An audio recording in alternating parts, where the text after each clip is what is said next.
J'ai connu la Faedam à travers des habitants de Magny, que j'appelais les Magnifiques d'ailleurs, quand j'ai longtemps été élue dans ce secteur, et qui étaient des gens charmants, qui avaient une fille qui avait mon âge, c'était il y a une trentaine d'années, hein, et qui était dans le cadre de la Faedam, de l'association, une jeune personne handicapée prise en charge. Donc c'était beaucoup par eux, par la discussion avec eux. D'ailleurs, on n'était pas, sur d'autres sujets, on n'était pas toujours d'accord, mais c'est de cette manière, un peu par les familles, que j'ai eu connaissance de la Faedam, et ensuite mes liens, bien, en étant élue, en étant chargée de l'action sociale dans la ville de Metz, puis première adjointe, puis aussi au Conseil général, chargé de toute l'action sociale. J'ai évidemment cultivé une écoute et des liens d'accompagnement comme élu de cette belle association. C'est fantastique.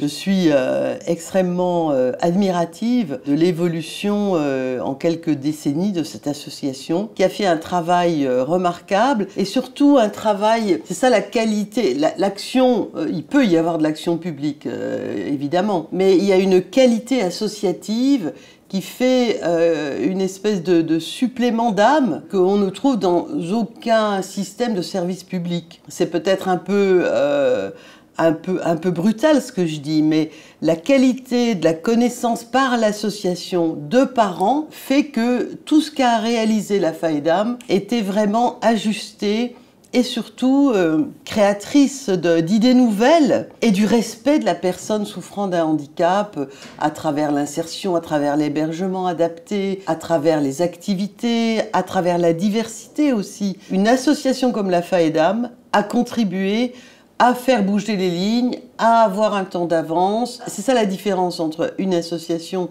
telle que la Faedam et puis un service public qui décide effectivement de mettre des billes, d'accompagner, etc.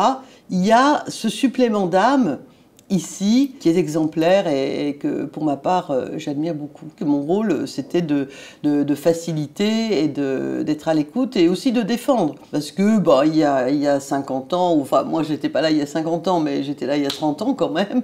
Parfois, c'était les arbitrages, il fallait quand même veiller au grain par rapport à d'autres actions. Et j'espère avoir su accompagner à cette époque, comme il le fallait, l'association. Sur, par exemple, des problèmes de terrain, des problèmes d'emplacement, des problèmes de financement, etc. J'ai envie de dire peut-être quelque chose qui ne se classe pas directement dans ce qu'on appelle, entre guillemets, les valeurs, mais qui sont utilisées pour tout et n'importe quoi aujourd'hui.